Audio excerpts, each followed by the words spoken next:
दो। इस मूवमेंट पे मैंने बस दो ही वीडियो निकाली है जिसमें हम लड़कों पे, जिसमें हम आदमियों पे अत्याचार हो रहे हैं। और अगर आपने वो वीडियो नहीं देखी है तो इस वीडियो को देखने के बाद वो वाली वीडियो देखिएगा।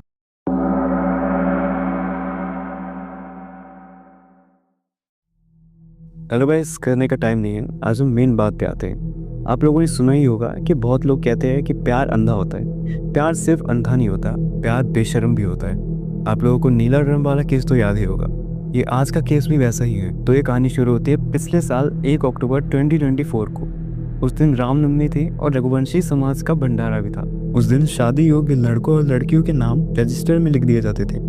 तो फिर सोनम के परिवार वालों ने राजा रघुवंशी का प्रोफाइल देखा, मतलब उसकी डिटेल देखी। तो फिर जब उन्होंने राजा की डिटेल पढ़ी तो उन्हें लड़का अच्छा लगा, और वो वैसे भी इंदौर में रहने वाला था और काम भी अच्छा करता था।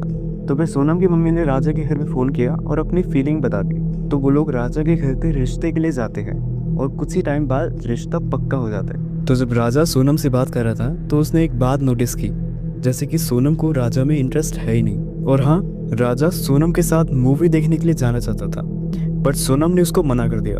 राजा सोनम को फ़ोन करता था बट सोनम फ़ोन उसका उठाती नहीं थी। तो जब राजा ने अपनी मम्मी को बताया तो राजा की मम्मी ने सोनम से पूछा। फिर सोनम ने कहा कि वो ऑफिस में बिजी रहती है तो वो फ़ोन नहीं उठा पाती। फिर आता है उनकी शादी का दिन, यानी कि 10 मई। दोनों साइड की फैमिली खुश थी। तो फिर शादी के बाद एक ट्विस्ट आता है। राजा सोनम के साथ कश्मीर जाना चाहता था, बट पहलगाम अटैक की वजह से वो नहीं जा पाया। तो फिर अचानक सोनम ने बिना राजा से पूछे मेघालय की टिकट बुक कर दी। देन राजा को ना चाहते हुए भी मेघालय जाना पड़ा। बेंगलुरु से गुवाहाटी जाते हैं 20 मई को। वहाँ पे माँ कामाख्या के दर्शन किए और फिर 22 मई को गुवाहाटी से मेघालय पहुँच गए।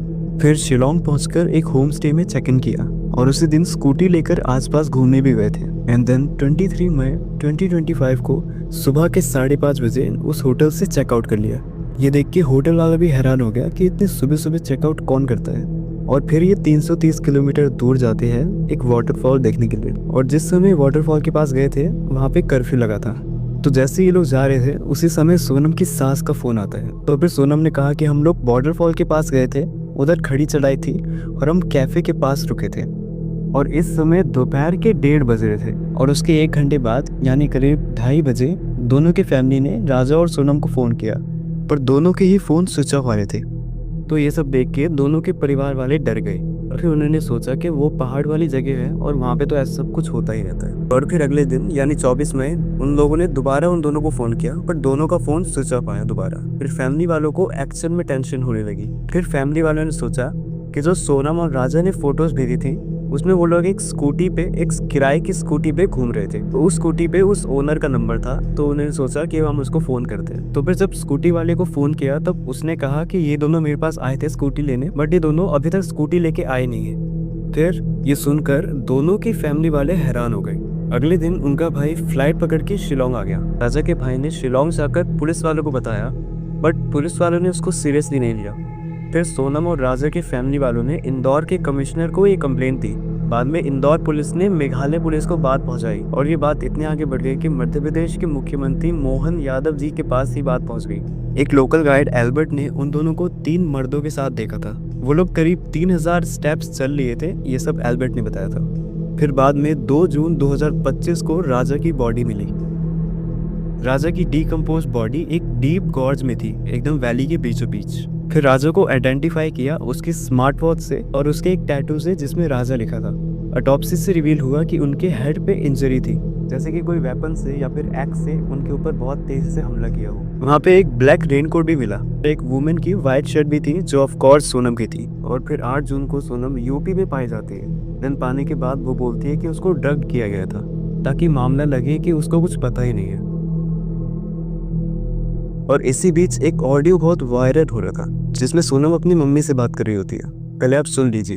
भी नहीं हुआ, बस हम चढ़ाई कर रहे हैं, हम ऊपर चढ़ गए फिर फोन लगाते हैं। और आज तो उपास होगा फिर? मेरा तो उपास है ना, मेरे को 2-3 बार बोल दिया। मैंने मैं घूमने के चक्कर में अपनी ग्यारस थोड़ी तोड़ूंगी। और आज तो उपास होगा फिर? मेरा तो उपास है ना, मेरे को 2-3 बार बोल दिया। मैंने मैं घूमने के चक्कर में अपनी ग्यारस थोड़ी तोड़ूंगी। देखा, आवाज से और टोन से कितनी संस्कारी लग रही है वो, बट एट दी एंड वह तो नहीं। 8 जून को रात को 1 बजे काशी ढाबा वाराणसी एंड गाजीपुर हाईवे पे मिली और वो मेघालय से 1200 किलोमीटर दूर है। मैं हूँ दूल्हे की बहन। मैं हूँ दूल्हे की भाभी। मैं हूँ दूल्हे की मामी मैं हूँ दूल्हे की मौसी। और ये है दूल्हा। इस इंसान की खुशी देखिए, इसमें इसकी क्या ही गलती थी। और एक और फुटेज सामने आए थे जिसमें सोनम का लवर राज कुशवाहा सोनम के पापा के साथ दिख रहा होता है और इस फुटेज में राज और सोनम के पापा कंधे से कंधा मिला के चल रहे होते हैं। और ये कहाँ जा रहे होते हैं? राजा रघुवंशी के फ्यूनरल में। और हाँ, इसी बीच राजा की बहन इंस्टाग्राम पे रील्स डाल रही है। इतना तो मैं भी अपने इंस्टाग्राम पे कंसिस्टेंट नहीं हूँ।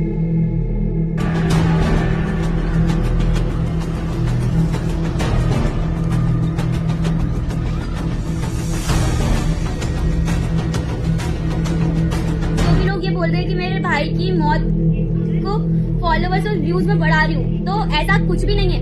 अगर मैं पोस्ट नहीं करती, वो पोस्ट वायरल नहीं होती, तो शायद मेरे भाई के कातिलों का आज पता नहीं चलता। हम लोग अगर चुप बैठ जाते तो आज ये केस 2-3 दिन में ही बंद हो जाता। हमने कितने ही केसेस देखे जो 2-3 दिन चलते उसके बाद बंद हो जाते, कातिल का पता नहीं चल पाता। मुझसे जो बन पड़ेगा मैं वो करूंगी मेरे भाई के लिए।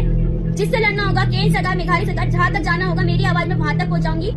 क्या लगता है आपको ये सब सोनम ने और सोनम के परिवार वालों ने प्लान किया था? But for now Raja Raghuvanshi's murder case holds there.